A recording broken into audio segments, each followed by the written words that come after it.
How do I not get burnt out? I get exhausted working 40 hours. So I wanted to answer this question because I think this is something that holds a lot of people back. So here's the thing, right? If you're feeling like you get exhausted working 40 hours, let me tell you, all right? If you really want to succeed and you really want to be an entrepreneur, it's going to take a lot more than 40 hours a week. In fact, if you really want to be successful in life, it's going to take a lot more than 40 hours a week. You're going to have to handle more than just working 40 hours. But I do get it, right? It can seem exhausting to work 40 hours. It can seem exhausting to go work a regular job, go to the gym, get your workouts in, start working on your business, like all the kind of things, reading books, all this stuff to improve yourself. It can seem exhausting to do all of that stuff, but there is a light at the end of the tunnel. And let me tell you kind of how this works. I'll give you an analogy with running, right? So I've competed in some ultra marathons, okay, not at a competitive level, but I've run some ultra marathons and I've trained for and ran many marathons, I think 7 or 8 at this point. And the thing about it is, right? So if you go back, I don't know, maybe like more than 10 years ago, I had a podcast when I was doing the programming stuff called Get Up and Code. And it was a programming podcast or a fitness podcast for programmers. All right. And many times in that podcast, I would talk about how I could never run a marathon. I couldn't even imagine running a marathon, that I would run 3 miles and that was a lot. And I couldn't really run more than that. And, I just guess I just don't have it genetically, or someone who's 230 pounds can't run a marathon. Now, since then, I've run a 50-mile race and I've run it in a decent pace, like under a 9-minute mile pace, or around a 9-minute mile pace, which for someone who's 230 pounds, that's pretty good. All right. So how did I do that? What happened? What's the difference there? And what happened in that process? All right. So what it is it's adaptation. So whatever that you are used to, you will adapt to over time. And the body's really, really good at adapting from both a physiological level and also in a mental level. Let me give you another example of this. Okay, this is kind of a weird one, but I had an edible gummy last night. Okay, and when I took this, it was sort of a higher dosage, or it hit me pretty hard. I started to feel my sensations increased, right? And so I started to feel the kind of mucus in my throat, in my lungs, and it really bothered me. It almost felt like I was choking. Now, obviously, I tried to not make a big deal of it and not really think about this too much, but it just kept bothering me.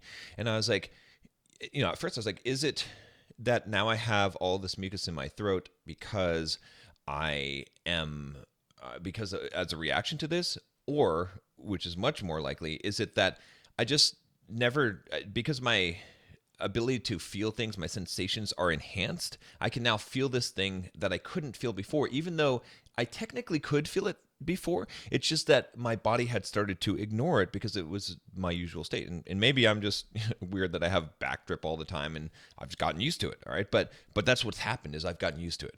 And so where I'm going with all of this, if you could follow, is that whatever you do, you will get used to and it will become the norm. And so if you're exhausted working a 40-hour work week right now, then all you have to do in order to get used to it is keep on doing it and then increase over time, right? So again, if we go back to the running training, right? And this is the point that I was trying to make with that, is that when I was running a marathon for the first time, when I was training for a marathon, right? Or just trying to run longer distances, it seemed impossible. It seemed insane. It seemed crazy that anyone could run, or that I could run 20 miles, that I could run for 3 hours straight without stopping. Just seemed, there's no way. Okay, 20 minutes on a treadmill, 20 minutes on the street running, that was a lot. That was exhausting. That was enough. Half an hour? Okay, sure. But could you take it up to 3 hours? No freaking way. All right, I would be just dead. I'd be exhausted. I'm exhausted running 3 miles or 5 miles. How the hell am I going to run 20? Or how the hell am I going to run 26.2 in one day, or 50? Okay, which I did with an ultra marathon.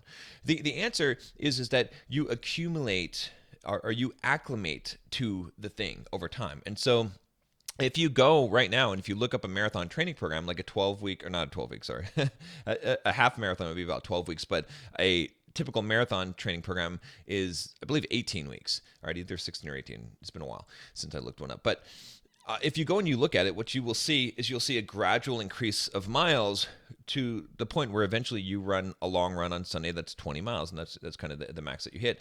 But by the time you get there, I'm not saying that you're not more tired, but you're so much used to it that you can handle that, and you can handle that load. And then if you go back and let's say that you're at your peak week and training for a marathon and you're running, I don't know, you might be running 40 or 60 miles a week. Some people run even more than that. Okay. When you go back down, if you were to run, let's say, a 20 or 30 mile week, it would seem easy. Even though right now, I guarantee you, if you're not a runner, if you tried to run a 30-mile week, you would be so dead and exhausted, and you would think there is no way I could continue doing this. No, I could do more than this. Okay. But your body and your mind will acclimate and they will adapt over time. And so the real answer to this, and again, this doesn't mean that there's not a such thing as feeling burnt out.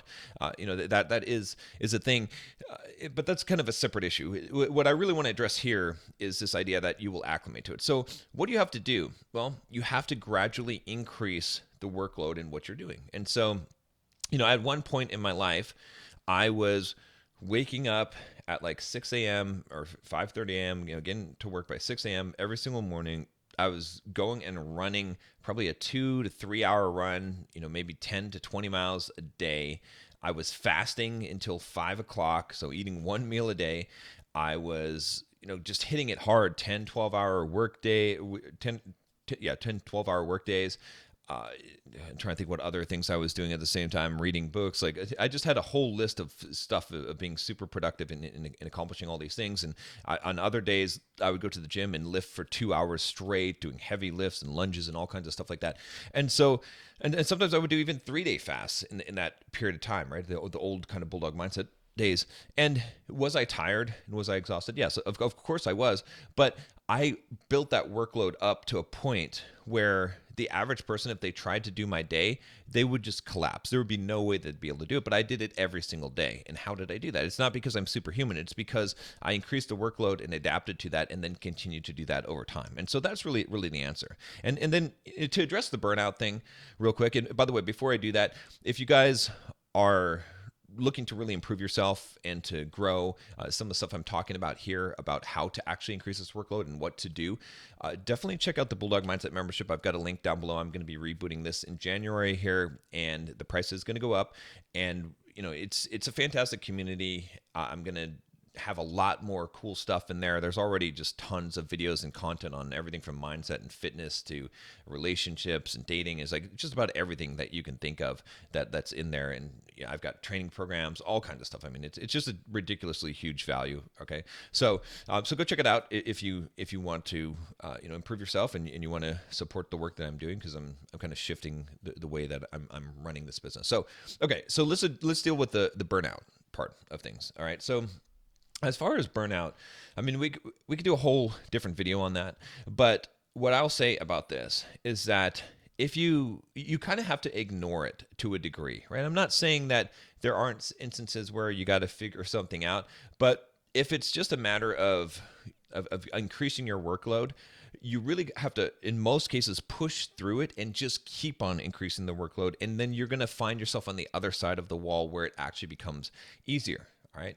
The other thing about burnout is it really depends on your attitude towards what you're doing, and if you believe that there's a strong enough why behind what you're doing. If you really, really have a strong why, you're going to find that you're going to have a lot more motivation, and you don't even have to have motivation. It's fine. You can work without motivation. You can have a plan and follow that plan and execute that plan.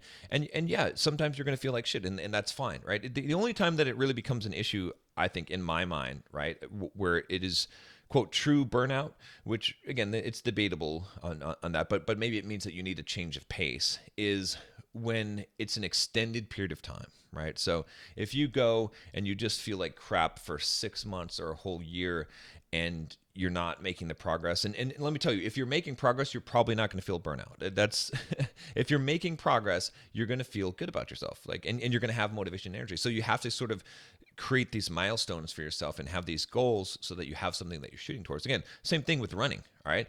If I were to train running and I was to train the way that I was training for, let's say, my 50-mile ultra marathon, and I didn't have a 50-mile ultra marathon planned, and I just stayed at the peak kind of training for that and just did that week after week, I would burn out on that for sure. I wouldn't feel, because I'm not making progress. But as I was doing that training, I was constantly increasing. I was getting faster. My endurance was increasing. I was moving towards this goal of hitting this ultra marathon as well, and so that kept me going and kept me from feeling the burnout, because there was progress being made. So you need to have progress that is being made. All right, so guys, check out the Bulldog Mindset membership, and I will see you tomorrow.